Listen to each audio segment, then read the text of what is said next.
called the tragedy of Manipur, which is sought to be silenced by the government.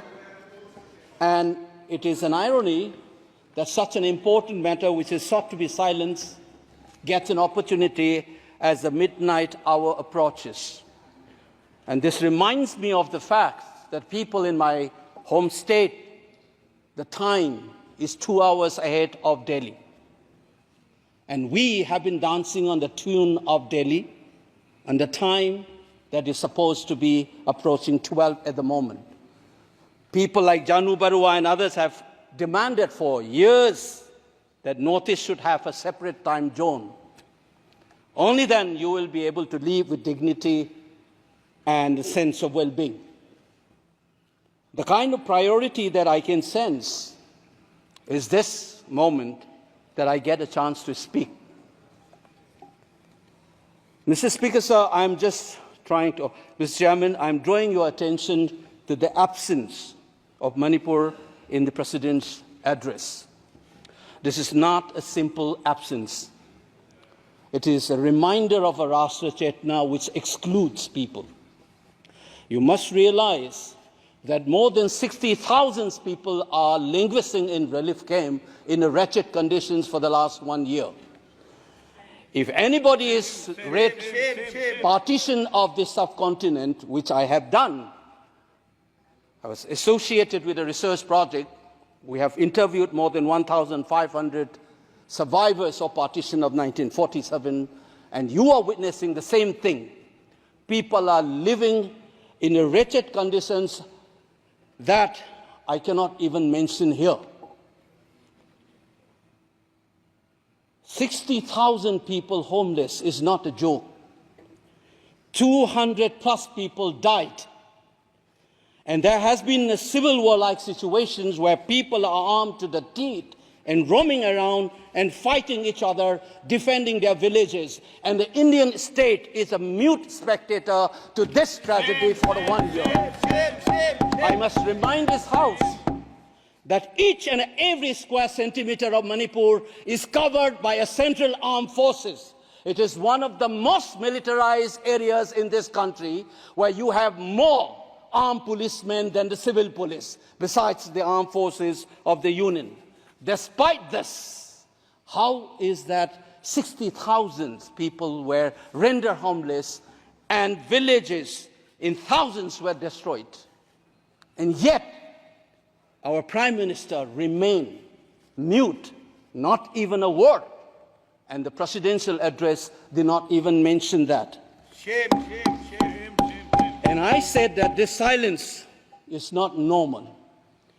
It is a reminder of the fact which many scholars have said, that there is a continuity between colonial and the post-colonial period. Today we are observing a day where we begin a new criminal laws, seemingly discarding the colonial heritage.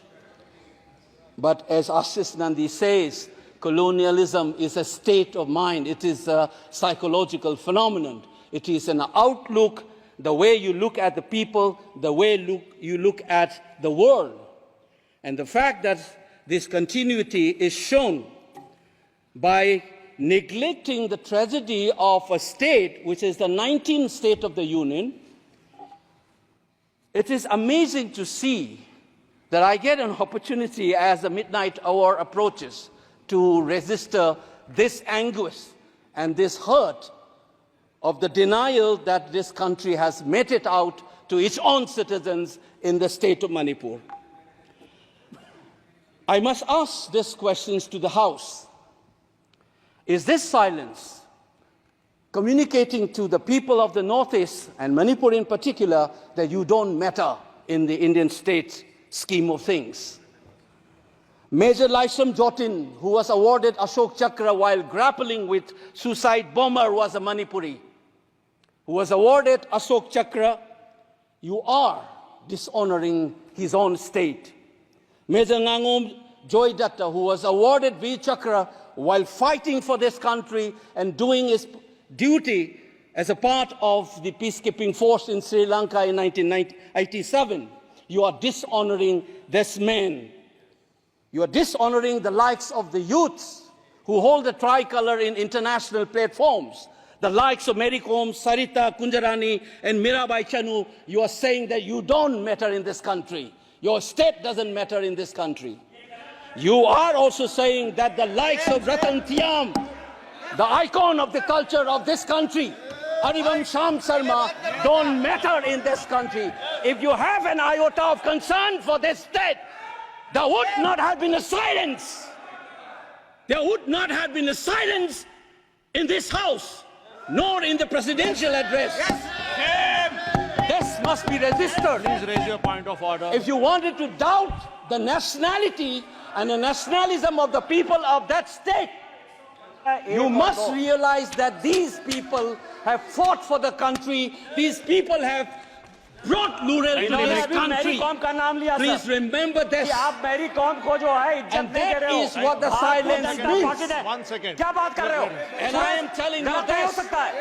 Mary Kom को हमने member of parliament बनाया, Bharatiya Janata party ने member of parliament बनाया। हमने कैसे नहीं इज्जत दी मणिपुर को? मणिपुर को स्पोर्ट्स यूनिवर्सिटी दिया। और आपसा जो है, मैं एक ऐसा आदमी हूं कि मेरे मामा को मणिपुर में गोली लगी, वो सीआरपीएफ के डीआईजी थे, इनको शहीद नहीं पता है। और 1956 में पहला आपसा मणिपुर में लगा, और 1956 से आज तक कांग्रेस के कारण मणिपुर की यह स्थिति है। 5 years after independence, can you negate this fact? We are talking about the inclusion of the Northeast history after 75 years. That's a classic exclusion. India was an anthropological subject, not a historical subject in the eyes of the colonial forces. And today, the Northeast remains outside of the history of the Indian history textbook. That is why you treat them as the other. And that's the silence. And the silence on the Manipur tragedy is not unique. It is the reflection of this general continuity of the colonial in the post-colonial. It is sad to see a nationalist party like the BJP will feel comfortable with this silence on the tragedy of Manipur. Keep your hands on your heart and think about the 60,000 people who are linguistic in relief camps. And those mothers, those widows, think of them. And then you talk about nationalism. Point is made. He made Only his point. then we will understand what this tragedy means. And Mr. Chairman, the hurt, the anger has thrown a nobody like me to be part of this temple of democracy. Beating the BJP cabinet minister, think about the pain. If you hear an anxiety, anguish, and a pain in my voice, please go back and see those 60,000 people linguisting in the relief camp. Don't talk about partition remembrance till you bring that. I would keep quiet the moment the Prime Minister opened his mouth and a nationalist party says that Manipur is part of India and we care for the people of that state. Only then I will accept what is nationalism in our face. Thank you, Mr. Chairman.